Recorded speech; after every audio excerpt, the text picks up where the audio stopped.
folks. I've just spoken with Prime Minister Netanyahu. Earlier today, I spoke with President al-Sisi of Egypt. Prime Minister Netanyahu informed me that Israel has agreed to a mutual unconditional ceasefire to begin in less than 2 hours. The Egyptians have now informed us that Hamas and the other groups in Gaza have also agreed. In my conversation with President Netanyahu, I commended him for the decision to bring the current hostilities to a close within less than 11 days. I also emphasized what I've said throughout this conflict.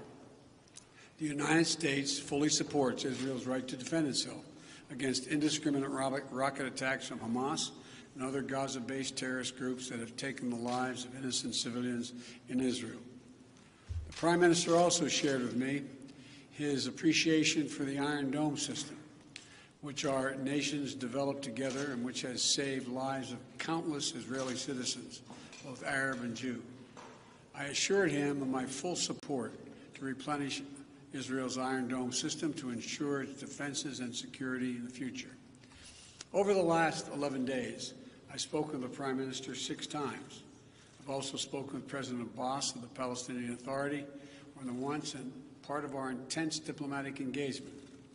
And I want to also thank the Secretary of State, the Secretary of Defense, our National Security Advisor, and everyone on our team for their incredible efforts to bring this outcome that we're about to see. You know, we've held intensive high-level discussions, hour by hour, literally. Egypt, the Palestinian Authority, and other Middle Eastern countries, with the aim of avoiding the sort of prolonged conflict we've seen in previous years when the hostilities have broken out. I extend my sincere gratitude to President al-Sisi and the senior Egyptian officials who played such a critical role in this diplomacy. I also appreciate the contributions of other parties in the region who've been engaged in working toward the end of hostilities. These hostilities have resulted in the tragic deaths of so many civilians, including children.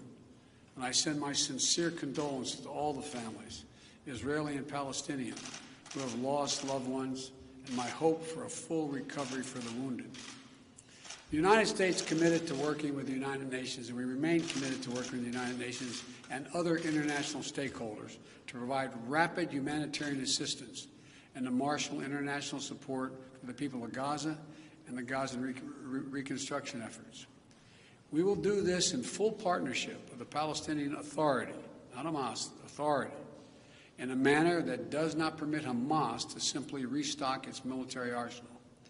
I believe the Palestinians and Israelis equally deserve to live safely and securely and to enjoy equal measures of freedom, prosperity, and democracy. My administration will continue our quiet, relentless diplomacy toward that end. I believe we have a genuine opportunity to make progress, and I'm committed to working for it. I want to thank you all. May God bless you all, and pray that this continues. Thank you so much. President Biden, evidence of significant de-escalation. Are you confident the ceasefire will last, President Biden? Hey,